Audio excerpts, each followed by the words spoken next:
আলাইকুম, কেমন আছো সবাই? আশা করি সকলেই ভালো আছো। আমার সাথে নতুন আরেকটি ভিডিওতে তোমাদের সকলকেই স্বাগতম। তো কে কোথা থেকে ব্লগটি দেখছো অবশ্যই কমেন্টে জানিও। আর যেহেতু ভিডিওটি দেখা শুরু করেছো অবশ্যই একটি লাইক দিয়ে পুরো ভিডিওটি কন্টিনিউ করিও। আশা করি ভিডিওটি তোমার কাছে ভালো লাগবে। আর আজকে যারা প্রথম আমার ভিডিও দেখছো, আমার চ্যানেলে নতুন, তারা আমার চ্যানেলটি ভিজিট করিও। যদি আমার ভিডিওগুলো তোমাদের কাছে ভালো লেগে থাকে আমার চ্যানেলটি সাবস্ক্রাইব করে পাশে থাকা বেল আইকনটি অন করে দিও, যাতে পরবর্তীতে আমি কোনো ভিডিও আপলোড করলে তোমরা সাথে সাথে দেখতে পারো। তো বন্ধুরা, তোমরা যারা আমার প্রতিদিনের ব্লগ দেখো তারা হয়তো জানো যে আমি সকালে ঘুম থেকে উঠে একটু হাঁটাহাঁটি করি। হাঁটাহাঁটি করে পরে বাকি সব কাজ করি। এটা হচ্ছে আমার একটা অভ্যাস বলতে পারো। তো এখানে হাঁটাহাঁটি করার সময় আবার নানু আমাকে বলতেছে যে কিছু উস্তে তুলে নিয়ে আয়। আজকে সকালবেলা নাস্তাতে উস্তে আলু একসাথে ভাজি করবে। তো আমি এখানে কিছু মরিচ আর উস্তে তুলে নিয়ে যাচ্ছি। আর এই গাছটাতে এত পরিমাণ উস্তে হয়েছে, যারা আমার প্রতিদিনের ব্লগ দেখো তারা হয়তো জানো, মানে অনেক দিন যাবত এই গাছটা থেকে উস্তে খাচ্ছি। তো বন্ধুরা, আমি এখানে জানালাটা খুলে দিলাম হাঁটাহাঁটি করে এসে। মূলত আমি যে ঘরে থাকি এটা সেই ঘর। তোমরা যারা আমার প্রতিদিনের ব্লগ দেখো তারা হয়তো ঘরটার সাথে পরিচিত। আর আজকে যারা প্রথম আমার ভিডিও দেখছো, আমার চ্যানেলে এই ঘরের একটা ট্যুর আছে, তোমরা দেখে নিও। তো আমি জানালা খুলে বিছানাটা উঠিয়ে নিচ্ছি। রাতে আমি মূলত এই ঘরে ছিলাম না, আমার আন্টি আসছে যেহেতু আমি আন্টির সাথে ওই রুমেই ছিলাম। তো এই যে এখানে রাতে বসে ভিডিওর কাজ করছি, সেজন্য এভাবেই এলোমেলো পড়ে আছে। তো আমার যেহেতু নিজের কাজ নিজে করার অভ্যাস, তাই আমি এটা একটু ঝেড়ে মুছে নিচ্ছি। কি বলবো বন্ধুরা, ইদানিং মানে আমি পড়ালেখার সুযোগ পাচ্ছি না, মানে পাচ্ছিই না, মানে কোনো রুটিনে আসতে পারতেছি না। ভিডিও দেখা, ভিডিও করা, ভিডিও এডিটিং করা, তারপরে লাইভ করা, সব কিছু মিলিয়ে না আমি খুব মানে একটা রুটিনের বাইরে চলে গেছি। সব কিছু যদি আবার রুটিনের মধ্যে নিয়ে আসতে পারি তাহলে আবার সব কিছু মেনটেন হয়ে যাবে। কারণ আমার যেহেতু সামনে পরীক্ষা, মানে পড়াটা প্রপারভাবে হচ্ছে না। আগে মানে যেভাবে পড়তাম সেইভাবে পড়াটা হচ্ছে না। প্রতিদিন সকালে পড়তে বসি, কিন্তু আগে যেখানে 3 ঘন্টা পড়তে পারতাম সেখানে হয়তো 2 ঘন্টা পড়তে পারি, এরকম অবস্থা হয়ে গেছে। কারণ যেহেতু ভিডিও নিয়ে একটু কাজ করা শুরু করছি, তো আজকে যেহেতু সময় পাইছি ভাবছি অনেকক্ষণ পড়বো। আসলে ঘরেরও কিছু কাজ থাকে, তারপর আবার স্কুল থাকে, তারপর আবার ভিডিও করা, লাইভ করা, মানে সব কিছু মিলে এখন একটু রুটিনের বাইরে আসি, তো সেই জন্য মেবি এমন হচ্ছে। তো ইনশাল্লাহ সামনে সব কিছু রুটিনের ভিতরে নিয়ে আসবো।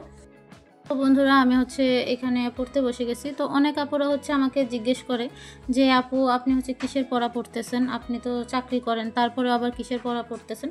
তো আমি অন্য একটি ভিডিওতে তোমাদেরকে এটা বলছি যে আমি কি জন্য পড়াশোনা করতেছি। তো আজকে আবার বলে দিচ্ছি, সেটা আমি তো সরকারি চাকরি করি, কিন্তু আমি অন্য চাকরির জন্য চেষ্টা করতেছি। তো চাকরির যে প্রিপারেশনটা আমার ছিল, বা চাকরির যে পড়াশোনাটা, সেই পড়াশোনাটা আমি এখনও ছাড়ি নাই, সেই পড়াটাই কন্টিনিউ করতেছি, কারণ যেহেতু অন্য চাকরির জন্য চেষ্টা করতেছি।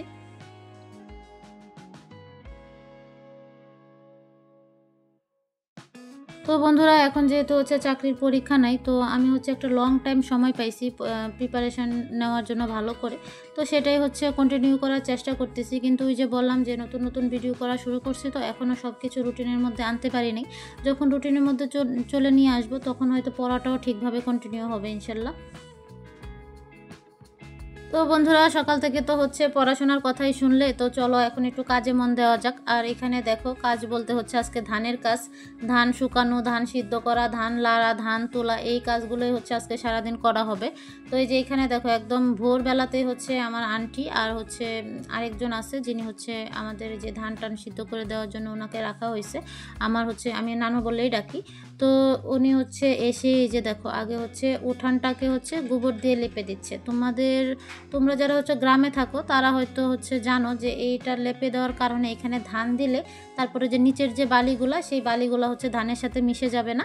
আর ধানে যে উঠান, মাটির উঠান তো গর্ত থাকে, ধান ঢুকে যাওয়ার সম্ভাবনা থাকে। তো সেই জন্য সকালবেলা এই গোবর দিয়ে ধান মানে উঠানটা লেপে দিলে একদম উঠানটা স্মুথ থাকে। তো বন্ধুরা, আমরা উঠান, তারপরে খলা, এভাবে গোবর দিয়ে লেপে নিই ধান দেওয়ার আগে। আর এই যে এখানে দেখো ধান সিদ্ধ হচ্ছে। আমরা এখনও ঘরোয়া পদ্ধতিতেই ধান সিদ্ধ করি। এখন তো আধুনিক যুগ এসে গেছে, বিভিন্নভাবে ধান সিদ্ধ করা হয়, কিন্তু এই যে গ্রাম অঞ্চলে বন্ধুরা এখনও সেই পুরাতন যে পদ্ধতি, সেটাতেই ধান সিদ্ধ করা হয়, মানে ঘরোয়া পদ্ধতিতে আর কি, যেটাকে বলে। তো এই যে দেখো বন্ধুরা, ধান হতে হতে এই উঠানটা পুরাটা শুকিয়ে যাবে, কারণ আজকে খুব ভোরবেলায় রোদ উঠে গেছে। তো বন্ধুরা দেখো এখানে হচ্ছে আমার আন্টি আর হচ্ছে যাকে মানে কাজের জন্য রাখা হয়েছে ওই নানু হচ্ছে দুজন মিলে হচ্ছে যে ধানের ডেকটা ঢালে দিচ্ছে। আসলে আমরা গ্রামের মেয়ে তো, গ্রামের মেয়েরা সবই পারি, ধান হচ্ছে যেমন তুলতেও পারি, ধানের ডেকও ধরতে পারি। তবে বাড়িতে যদি পুরুষ মানুষ থাকে তাহলে এই কাজটা পুরুষ মানুষরাই করে, আর গ্রামের মেয়েরা না সব দিক দিয়ে এক্সপার্ট, বুঝলে বন্ধুরা। তো বন্ধুরা এই পাতিলে হচ্ছে অনেক ধান, আর পাতিলটা যেহেতু বড় দুজন মিলে তুলতে পারবে না, তাই হচ্ছে আগে ঝাঁকাই করে হচ্ছে ধান নিয়ে রেখে তারপরে পাতিলটাকে হচ্ছে ধান একটু কমিয়ে তারপরে যে দেখো দুজন আবার হচ্ছে ধান দুটো হচ্ছে ঢেলে দিচ্ছে। আর বন্ধুরা তোমরাও দেখে নাও যে আমাদের গ্রামে হচ্ছে কিভাবে ধান আমরা সিদ্ধ করি। তো বন্ধুরা দেখো আমার মামা হচ্ছে এখানে যে গাছগুলো কোদাল দিয়ে হচ্ছে পরিষ্কার করে নিছে, এখানে হচ্ছে খলা বানাইছে। আমরা হচ্ছে যে যেখান থেকে ক্ষেত থেকে ধান তুলে এনে ধান মারায় তারপর হচ্ছে ধান শুকায় সেটাকে হচ্ছে খলা বলি। আর খলাটা এখন হচ্ছে গোবর দিয়ে লেপা হবে, কিন্তু দেখলাম সকালে এত পরিমাণ রোদ থাকার পরে ওই যে দেখো এখন কিন্তু দিনটা একটু অন্ধকার অন্ধকার হয়ে গেছে। কি তুমি কোথায় যাইতেছো? ঈদের মাঠে, ঈদ তো চলে গেছে। হ্যাঁ তুমি ঈদের মাঠে এখন যে কি করবা? আমার হাতটা ধরো, হাতটা তুমি ধরো। আমি তোমার কি লাগি ফারাস?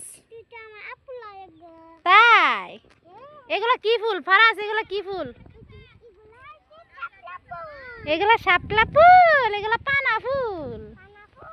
আসো তোমার মাথায় এগুলো কি দিছো? তোমার মাথায় কি?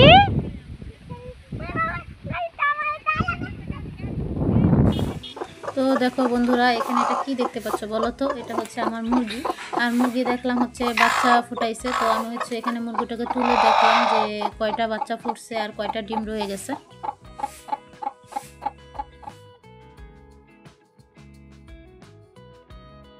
তো বন্ধুরা এই খাবারটা কে কে চিনো অবশ্যই কমেন্টে জানিও। এটা হচ্ছে আমের চাশনি, এটা হচ্ছে পেঁয়াজের ফোড়ন, তারপরে চিনি, তারপর আরও কি কি দিয়ে জানি হচ্ছে কাঁচা আম দিয়ে এই চাশনিটা রান্না করে। এটা হচ্ছে এই রেসিপিটা হচ্ছে আমি হচ্ছে আমার চ্যানেলে খুব দ্রুতই শেয়ার করব ইনশাল্লাহ। তো এই যে যারা হচ্ছে গ্রামে ধানের কাজ করে মানে গরম থাকলে, প্রচুর গরম থাকলে হচ্ছে এই চাশনিটা হচ্ছে রান্না করে খায়, তা খেলে হচ্ছে খুব ঠান্ডা লাগে। শুভ সন্ধ্যা বন্ধুরা। তো এখন হচ্ছে সন্ধ্যাবেলা, আর আজকে একটু ব্যস্ত থাকায় সেরকমভাবে কোনো ভিডিও করা হয়নি। আর এই যে সকালে দেখলা ধান সিদ্ধ করছে 2 পাতিলে, ওই 2 পাতিলই, কারণ পরবর্তীতে হচ্ছে দিন অন্ধকার হয়ে গেছে, সেই জন্য বৃষ্টি আসবে ভেবে হচ্ছে পরে আর ধান সিদ্ধ করা হয়নি। কারণ বৃষ্টি আসলে এই ধানগুলো কোথায় নাড়া হবে সেই ভেবে আর বেশি ধান সিদ্ধ করে নেই। আগামীকাল আবার বাকি ধানগুলো সিদ্ধ করবে। তো বন্ধুরা আজকের ব্লগটি আমি এখানেই শেষ করে দিচ্ছি। ব্লগটি তোমাদের কাছে কেমন লাগছে অবশ্যই কমেন্টে জানিও। নতুন একটি ব্লগে ইনশাল্লাহ আবারও দেখা হবে। ততক্ষণ সুস্থ থাকো, ভালো থাকো, আল্লাহ হাফেজ।